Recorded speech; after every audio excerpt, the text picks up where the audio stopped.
old, white, male, dominant bosses, and now look beyond the edge of your desk or shut the fuck up and listen to the generations who are screaming at you, please listen to me, I have some ideas. We are at this inflection point. We are at a critical moment for this industry, the broadcasting, television, entertainment industry. You all know it, right? We are all facing a lot of headwinds here. I'm gonna throw it to you first, Marion. If you could change one thing about this industry, if you had the power of the omnipresent, what would it be? Okay, I'm Team Europe here, and so of course it's going to have something to do with Europe. Honestly, I would bring to the table European broadcasters and have them work together. All of them?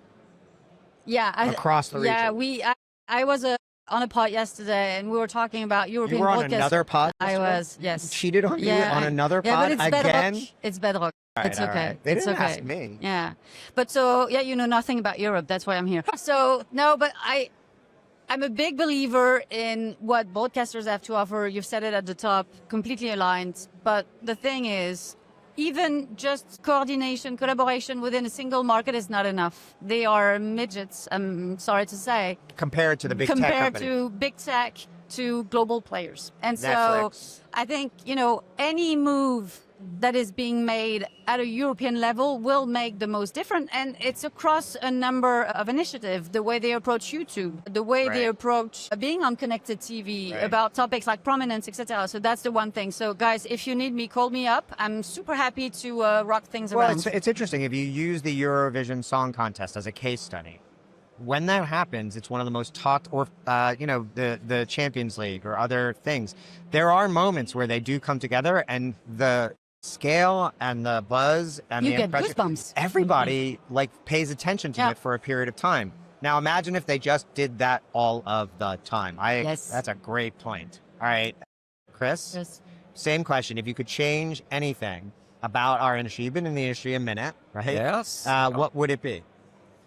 Yeah, I think the, getting back to some of the velocity around how fast we move. The speed of change. Yes. I was back, doing Slash video, launching the Hulu and the, ABC Desperate Housewives, the first, full episode player on. Oh, you're aging yourself here. I know. Jumped ship for that because I thought Addressable TV was right around the corner with Move the Black Arrow. It's a startup founded by Comcast, Time Warner Cable, and kind of consortiums. Wow. Because Addressable TV was right around the corner in 2007. And we're in 2025. Yeah, we're still kind of waiting. Well, and there is addressable television. When you look at the Skies or the Comcasts or the Charters, it does happen, but it's not everywhere. It's not universal. It's not really highly accepted as much as it would be, and to everyone's advantage. That is one of the reasons why the money hasn't moved to connected television as fast as it needs to, is we don't have a uniform standard for addressable television. And by the way, deterministic data as well. Yes. So Teresa, same question.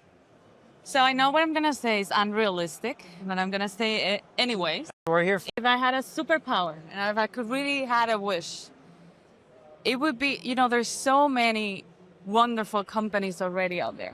There's so many companies doing all sorts of things. And yet we keep seeing new coming out. I'm just going to talk about the OS.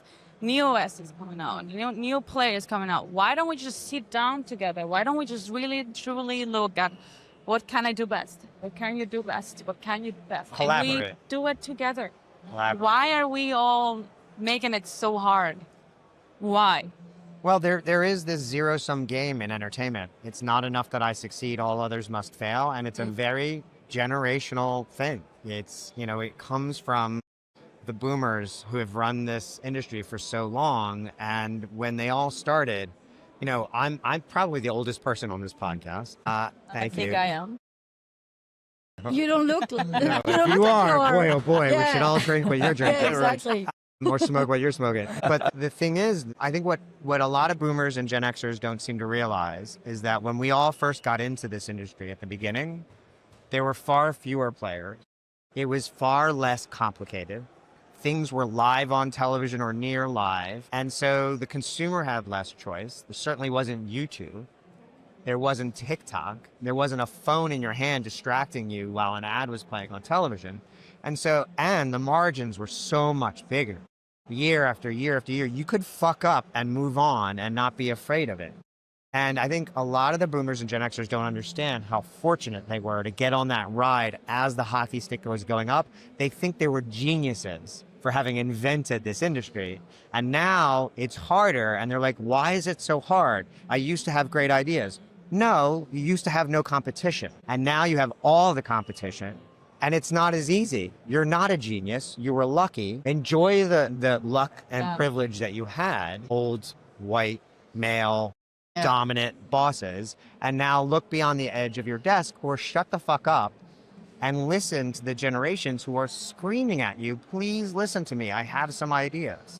That was the thing I would change, is to shift for that. I mean, I'm not saying, don't get me wrong, I'm not saying there shouldn't be choice. There should always be choice. There should always be competition. That's healthy, right? But the collaboration between generations, between companies, between countries, between podcasters, countries. I guess. It's not enough that we win. We have to crush all other podcasters.